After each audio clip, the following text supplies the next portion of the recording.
This is Jackie, and I'm here with Tom of Engine 88, day 3 of Riot Fest. You enjoying yourself so far? You're already done for the day, right? You're done working. Yeah, we're done working, but it was really fun. Yeah, I'm really glad to be here. Excellent. So how did Jawbreaker have their hand in bringing you here, convincing you to come to Riot Fest? Well, that's a secret.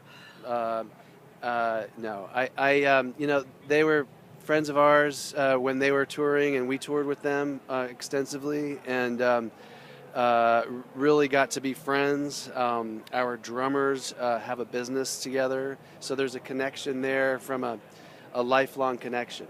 So Jawbreaker got an invitation, accepted an invitation, and asked us to be part of the bill. We were thrilled. Excellent. So does that mean that there might be some new music along the way?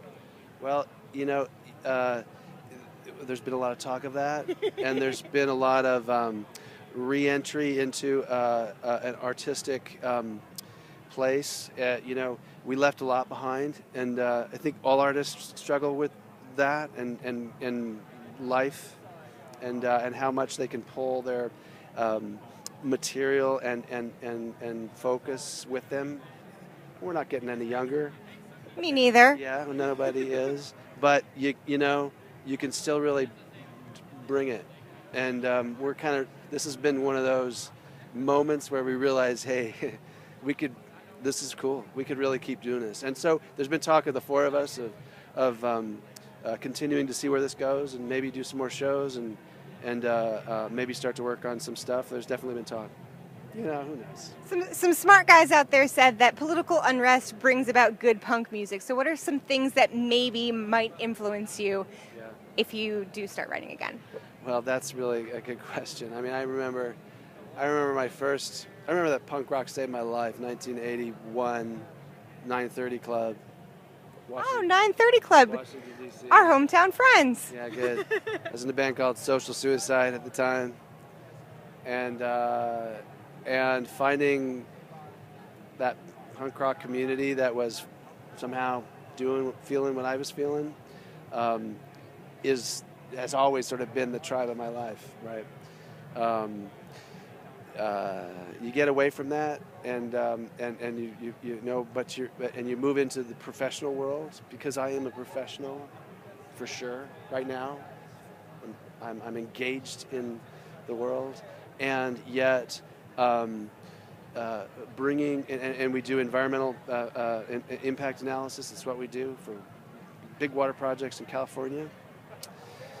But I'm realizing now, at this age and in my career, that my punk rock and music sensibility is becoming very effective in the meetings, in the boardrooms, in the big picture decision-making places, where it's very real, and it comes out of me and my experience. So, that punk rock saved me and made me be able to do what I'm doing now. It's bringing that energy and power into corporate America. A lot of people are doing it. And you can really feel it, where there's a sense of understanding of the arts and experiencing the arts, and bringing that to good stewardship. I like that there's a way to sort of bridge that gap between the punk rock aesthetic, bring punk rock to the boardroom. I like that. You should market that. I like that.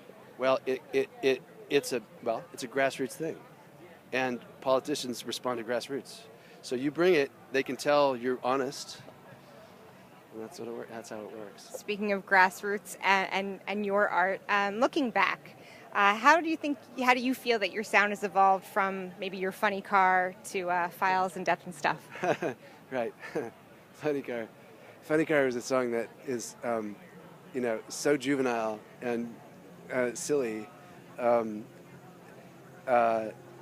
intentionally so, as goofy as could be. And Flies and Death and Stuff was more of a swan song. Really, we felt like this was going to be a tough thing to do for a living, and to do for we weren't going to have the kind of audience that other folks that were having, and so we moved on. But that transition got pretty serious there, and the songs got a little more heavy. I think now, 20 years on, we could go back to Flies and Death and stuff. I think that's what I kind of like to do, some silly, crazy, vocally, lyrically crazy stuff, which would be really super fun. And music has definitely evolved. The music industry has evolved. What role do you see music streaming sites having in the years to come now that first week album sales used to be the pinnacle, the benchmark of band success, and I feel like we're definitely diverting away from that. Well, I think you could tell me more than I could tell you. I mean, I represent the product, and that's always been the frustration with bands that didn't make it big because the labels weren't right, or we weren't talking the right talk, and we were too punk rock, or we were not punk rock enough, or whatever. It's always out there. So right now there's a different venue and a different media. I'm not scared of that media. What pisses me off is the sound quality. You can't get anything out of an MP3 worth listening to, in my mind. So I struggle with that. How to get really good music in my space, because that's hard. So I'm an old guy, and that's something that But streaming music, you can do it, and figuring out how to do it, get through your computer into your nice stereo. Streaming is the way of the future, right? I mean, I still buy CDs, but Best Buy doesn't carry them anymore, and they look at me like I'm weird. Right, yeah. And I live in LA, so I go to Amoeba. Amoeba is the king of the music industry right now, as far as I can tell. So CDs are what I do as well. And so my message to the industry is, let's make some sound files with information in them. Would really be helpful for the rest of us. So let's try to figure out a media to do that. Streaming is the only way to get it across the waves, though. So there's some work to do still. I think there's some work to do still, and people will figure it out. Somebody will figure it out for us. Well, yeah, we can all figure it out together.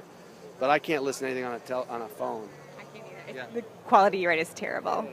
So what's up next for you after Riot Fest? I know you're going to stick around for Jawbreaker's set for sure. So psyched. So psyched. And listening to them at Soundcheck, it was just beautiful. So, oh, you poor thing. Yeah, I was excited.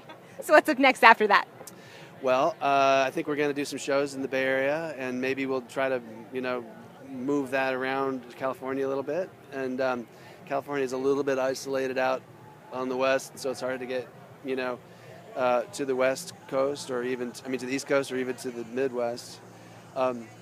But we're keeping our minds open about it, and it's been super fun to be invited to be back with Jawbreaker and all those guys. So gracious for have us play with them and to be with them, and I think maybe we can help support them too as they get through this, hopefully, and as they move into this next world for them. We hope to be part of that.